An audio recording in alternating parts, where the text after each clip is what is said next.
Hello दोस्तों, देखते हैं एक्सरसाइज 3.1 के क्वेश्चन नंबर 6 के पार्ट फर्स्ट का सॉल्यूशन। तो जैसा कि क्वेश्चन में ये दोनों मैट्रिक्स को इक्वल दिया हुआ है और हमसे एक्स वाई और जेड की वैल्यू पूछी है। तो बच्चों, यदि ये दोनों मैट्रिक्स इक्वल हैं तो इनके एलिमेंट्स भी इक्वल होंगे। जैसे A11 पोजीशन पर यदि इस मैट्रिक्स में 4 है और इसमें y है तो ये दोनों एलिमेंट इक्वल होंगे। तो इन दोनों मैट्रिक्स की कंपेयर करते हैं बाय कंपेयरिंग। यहाँ A11 पोजीशन पर 4 है और यहाँ y है, तो y इक्वल होगा 4 के। यहाँ A12 पोजीशन पर z है और यहाँ 3 है, तो z इक्वल होगा 3 के। एंड यहाँ A21 पोजीशन पर x है और यहाँ 1 है, तो x इक्वल होगा 1 के।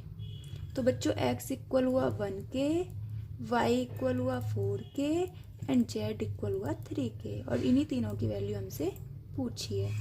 तो ये हुआ इसका आंसर।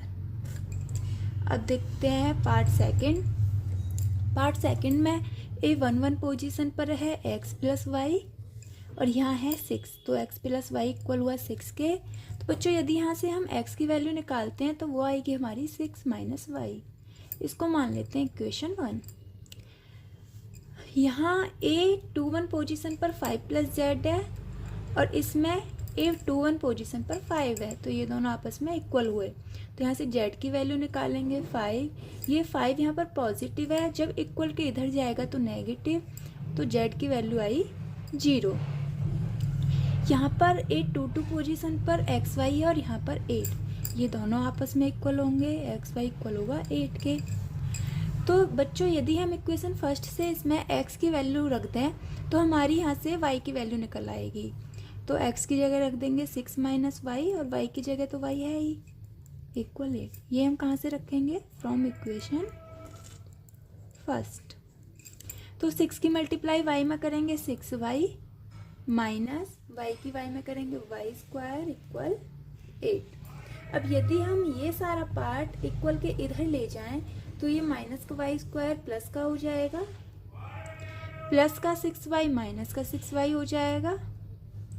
और क्योंकि हम इक्वल के इधर ले जा रहे हैं तो इसका साइन तो सेम रहेगा ही, इक्वल 0।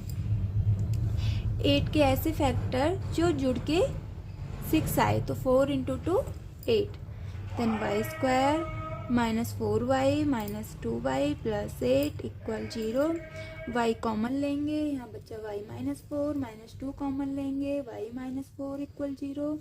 तो हमारे फैक्टर हुए y minus 2 and y minus 4 equal 0। y minus 4 को इक्वल 0 रखेंगे, y माइनस 2 इक्वल 0 रखेंगे। y की वैल्यू यहाँ से आती है 4 और यहाँ से आएगी 2। अब हम इस y की वैल्यू को इक्वेशन फर्स्ट में रखेंगे, तो हमारी x की वैल्यू आएगी, यदि हम y इक्वल 4 रखते हैं तो x की वैल्यू आई 2, और यदि हम y इक्वल 2 रखते हैं तो हमारी x की वैल्यू आई 4।